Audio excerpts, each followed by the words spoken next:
Olá a todos, sejam de novo bem-vindos a mais um Encontros Fraternos. O meu nome é Vera Rios e este é o meu canal. Tenho a dizer primeiro quero agradecer que eu estou de coração cheio com as vossas subscrições e os vossos likes e tanta revista do primeiro vídeo. Eu estou mesmo de coração cheio, só tenho mesmo a agradecer-vos pela vossa solidariedade, pela vossa fraternidade. O trabalho que eu trago hoje é um trabalho cuja pesquisa não foi feita por mim, foi feita por Sandro Pires e é desde já uma pessoa que eu tenho uma grande consideração, uma pessoa que eu admiro muito. Posto isto, estamos a escassas horas da abertura das urnas para as eleições presidenciais e por isso mesmo trago-vos a primeira mulher que votou em Portugal, Carolina Beatriz Ângelo. Mulher, sufragista, maçom. Fiquem para ver. Até já.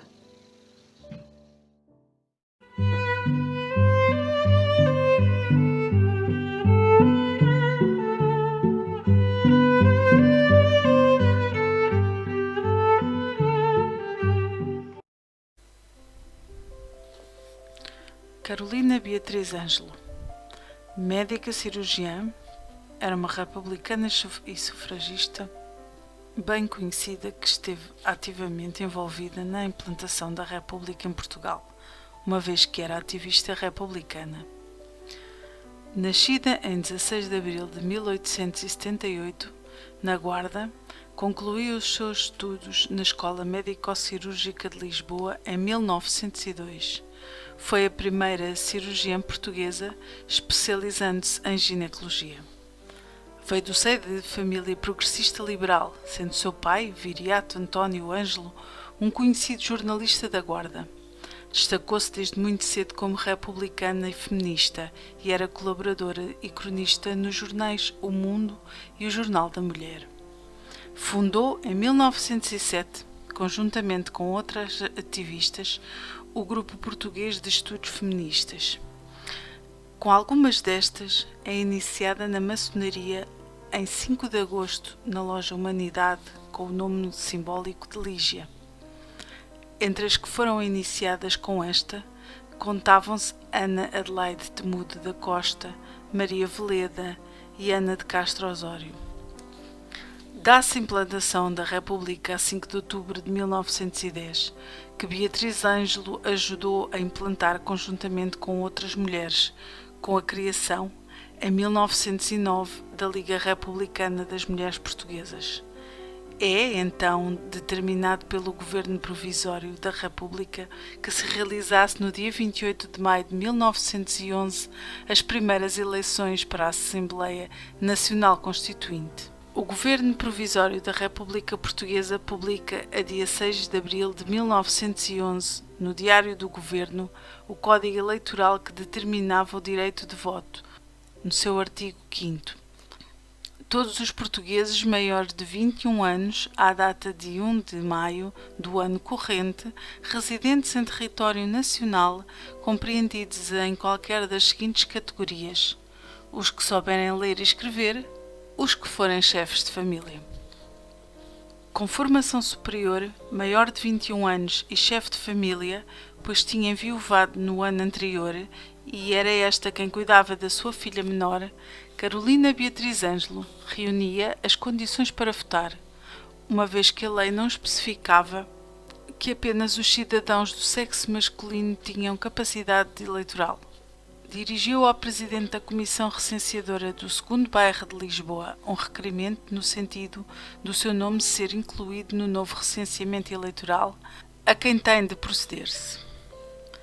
Esta pretensão foi indeferida pela Comissão de Recenseamento e pelo Ministério do Interior, o que levou a apresentar recurso em tribunal, argumentando que a lei não excluía expressamente as mulheres, onde obteve sentença favorável. A 28 de abril de 1911, o juiz responsável pelo recurso, João Batista de Castro, que era pai de Ana de Castro Osório, proferiu a sentença que ficaria para a história. A excluir a mulher só por ser mulher, é simplesmente absurdo e iníquo e em posição com as próprias ideias da democracia e justiça proclamadas pelo Partido Republicano, onde a lei não distingue, não pode o julgador distinguir, e mando que a reclamante seja incluída no recenseamento eleitoral. O jornal A Capital, de 29 de abril, reproduz a sentença e termina a notícia.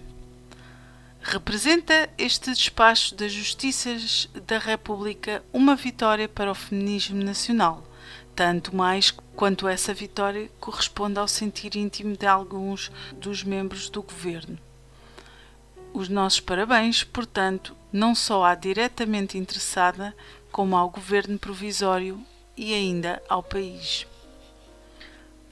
A dia 28 de maio de 1911, apresenta-se para votar na Assembleia de Voto da Freguesia de São Jorge de Arroios, com o número de eleitora 2513, para exercer o seu direito de voto, não sem antes haver um pequeno incidente, que a mesma relatou ao jornal A Capital.